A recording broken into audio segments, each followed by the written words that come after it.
লোভে পাপ, আরো জোরে কর, লোভে পাপ, পাপে মৃত্যু। ফাঁকে দিয়ে এটা একটু উদাহরণস্বরূপ বলি।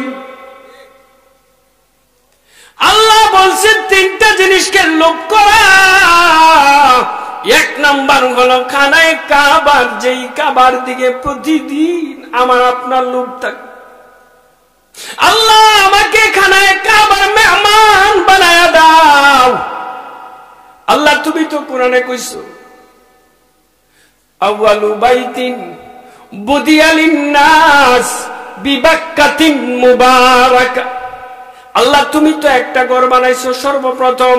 আল্লাহ আমাকে যতদিন পর্যন্ত তোমার ঘর না দেখাইবা ততদিন পর্যন্ত আল্লাহ আমাকে মৃত্যু দিও না।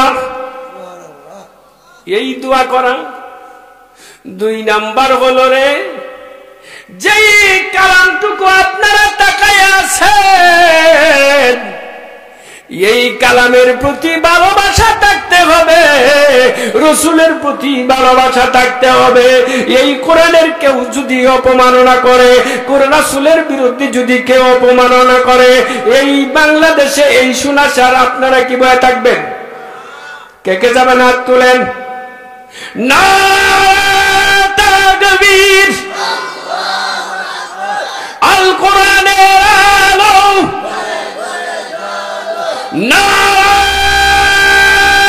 তাকবীর। আল্লাহ সবাইকে কবুল করো, জোরে বলেন আমিন। তিন নাম্বার হইল রে ভাই, তিন নাম্বার হইল গিয়া দেখেন আমার এই সুনাসার মা বোনেরা, গিয়া দেখবেন একবারে বার্ধক্য হয়ে গেছে, বুড়া হয়ে গেছে, বুড়ার বন্ডি একজন আরেকজনের ফিরে মরদে, একজন আরেকজনের মাথায় মরা। দেখ বুদ্ধ হয়ে গেছি বিদায়, এখন আর কোনো ইনকাম করতে পারি না। এখন আর ছেলেও জিঙ্গানা, মেয়েও জিঙ্গানা, ভাইও জিজ্ঞাসা করে না, বোনও জিজ্ঞাসা করে না আছে না নাই।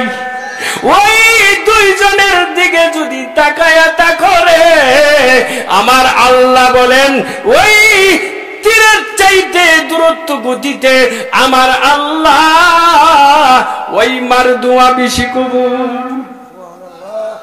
এরা খুশি হইলে এই তিন ব্যক্তি, এই জন্য এই তিন ব্যক্তির প্রতি লুট থাকতে হবে। এই লুটটা হইল এমন, যেটা মার জন্য আমি এই মাছটা কিনে আনবো, মার জন্য 1 কেজি আপেল নিয়ে আসবো, মার জন্য 1 কেজি আনার নিয়ে আনবো।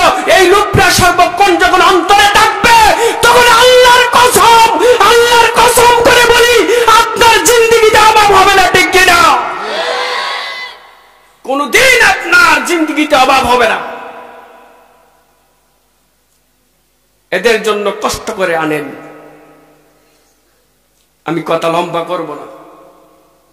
এবার লুবে পাপ, পাপে ঈসা আলাইহিস সালাতু ওয়াস সালাম মরা মানুষ চিন্তা করতে পারত। কি করতে পারত? ঈসা আলাইহিস সালাম চিন্তা করছে যে রে, ওনার সাথে ইহুদি বলতেছে ঈসা আলাইহিস সালাম সফরে চলে যাবে। এমন সময় এক ইহুদি বলবেন, হুজুর আপনি কোথায় যাবেন? আমি লম্বা সফর যাব। আমি যাব। চল, বেগের মধ্যে 3টা রুটি আছে। কয়টা? তুমি গইনা 3টা রুটি বড়। ইহুদিরে লয়ে গেছে 3টা রুটি, ওনার তলির ভিতরে বেগের ভিতরে ঢুকছে। ঢুকা রাখার পরে কিছুক্ষণ যাওয়ার পরে ইহুদি বললেন, হুজুর পেটে তো দারুণ খিদা লাগছে, খাইবেন না? হযরত ঈসা আলাইহিস সালাতু ওয়াস সালাম বললেন, তোমার দারুণ খিদা লাগছে? এই যুবক উঠছো কেন? এই বসো। একজন উঠবে না।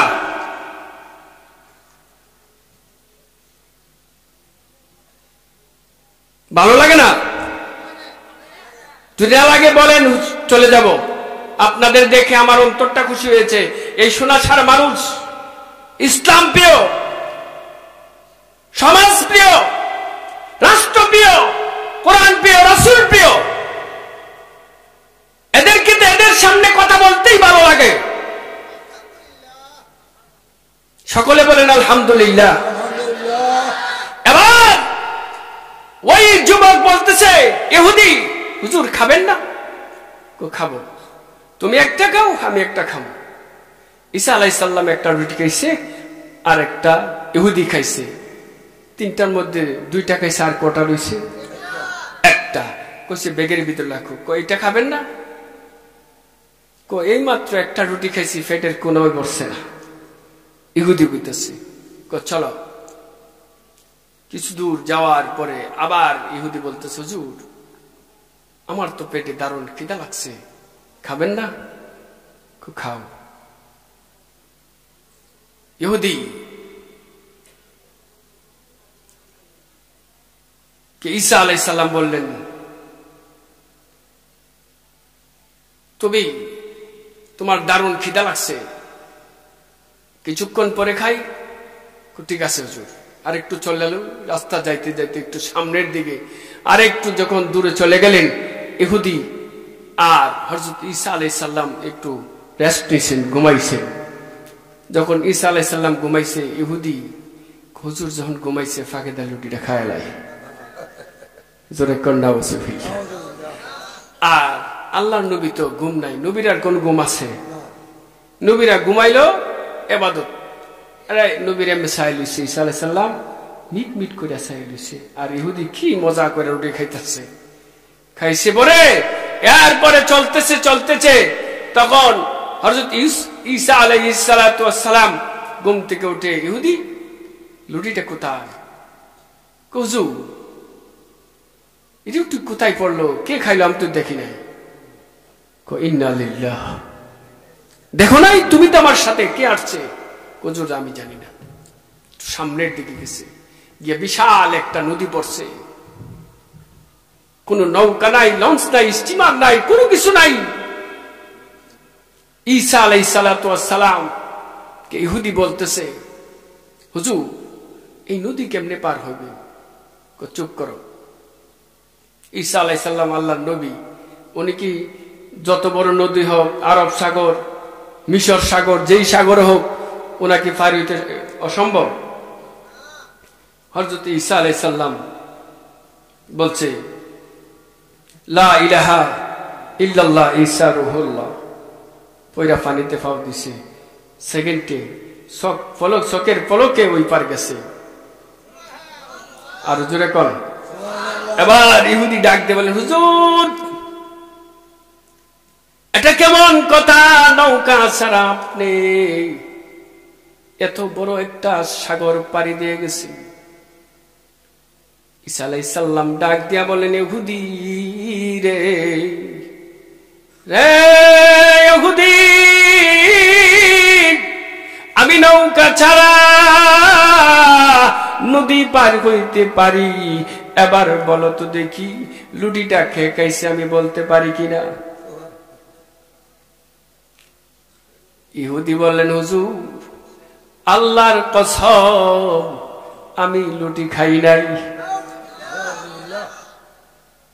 ঈসা আলাইহিস সালাম চলতে শুরু করেছেন, আমি সংক্ষিপ্ত বলেছি। সামনের দিকে যাইতে যাইতে বিশাল একটা মরুভূমি পড়েছে। ইহুদি বলতেছে হুজুর এখন কি আপনি একটু রেস্ট নিবেন না? আমার দারুণ খিদা লেগেছে। ঈসা আলাইহিস সালাতু ওয়াস সালাম বললেন চলো সামনে গিয়ে একটু রেস্ট নিব। এমন সময় দেখে ওই মরুভূমি দিয়ে একটা হরিণ, সুন্দর একটা তরতাজা হরিণ চলে যেতেছে। এমন সময় হযরত ঈসা আলাইহিস সালাম ডাক দিয়া বলেন রে হরিণ আয় আমার কাছে চলে আয়। জোরে কর। ঈসা আলাইহিস সালাতু ওয়াস সালাম এবার বললেন হরিণ চলে আয়। তখন আল্লাহর কুদরতে হরিণকে জব করে ফেললো, আল্লাহর কুদরতে নান্দা হয়ে গেল, পাক হয়ে গেল। ওই ইহুদি আর ঈসা রুহুল্লাহ আল্লাহর পয়গম্বর ওই দুইজনে মিলে হরিণের গোশত খেয়েছেন। আবার এই গোশতগুলি খাওয়ার পরে এবার বললেন ইহুদি এই হরিণের হাড্ডিগুলি ব্যাগের ভিতরে ভরে রাখো। এবার বললেন হুজুর, পৃথিবীতে এমন মানুষ দেখি না যেই মানুষ জিন্দা হরিণকে ডাক দিলে আসে। ওই হরিণ খেয়েছে, আল্লাহর কুদ্দুস বোঝা যায় না। এবার ইহুদি বললেন, আল্লাহর নবী ঈসা রূহুল্লাহ এবার ডাক দিয়া বললেন, ইহুদি রে ইহুদি, এবার বলো দেখি, আমি যদি একটা হরিণকে আমি ডাক দিলে রান্না করে খেয়ে ফেলেছি, এটা কেমন লাগেছে, কেমন স্বাদ লাগছে? হুজুর খুব টেস্ট লাগছে, আরো যদি হইতো ভালো হইতো। এবার ইহুদিকে ডাক দিয়া বললেন, ইহুদি এবার বলো তো দেখি, আমি হরিণকে ডাক দিয়া হরিণকে জবাই করে খাওয়াইতে পারি? আর বলো তো দেখি, ওই আমার ব্যাগের ভিতরে যে তলির ভিতরে যে রুটি আছিল, এই রুটি কে খেয়েছে? এবার ইহুদি বললেন, হুজুর আল্লাহর কসম আমি রুটি খাই নাই। এবার ঈসা রূহুল্লাহ চলো সামনের দিকে যাইতে যাইতে যখন চলল, তখন ঈসা আলাইহিস সালাতু ওয়াস সালামকে প্রশ্ন করলেন, ওগো আল্লাহর পয়গম্বর ঈসা রূহুল্লাহ, এই হাড্ডি দিয়ে আপনি কি করবেন? এমন সময় ঈসা আলাইহিস সালাতু ওয়াস সালাম এবার বললেন, ইহুদি ওই হাড্ডিগুলি মাটিতে রাখো। আল্লাহ তাআলা আল্লাহর পয়গম্বর বললেন, এবার বললেন, ইহুদি দেখো এই হাড্ডি দিয়া কি কই? এবার ঈসা আলাইহিস সালাতু ওয়াস সালাম বললেন, রে হাড্ডিগুলি আল্লাহর হুকুমে আগের হরিণ মতো হরিণ হইয়া জঙ্গলের দিকে চলে যাও। আরো জোরে কর। এবার হরিণ কইয়া তরতা যাও, হরিণ হাড্ডি গুলির থেকে হরিণ কইয়া ওই জঙ্গলের দিকে চলে যাইতেছে। ইহুদি এবার ডাক দিয়ে বললেন, হুজুর পৃথিবীতে বহু মানুষ দেখেছি, কিন্তু এমন মানুষ দেখি নাই যেই মানুষগুলি মরা মানুষ, যে হাড্ডিগুলিকে হরিণে পরিণত করতে পারে। আল্লাহর কসম করে বলি, এবারও তো আমি খাই নাই। জোরে কন নাউজুবিল্লাহ।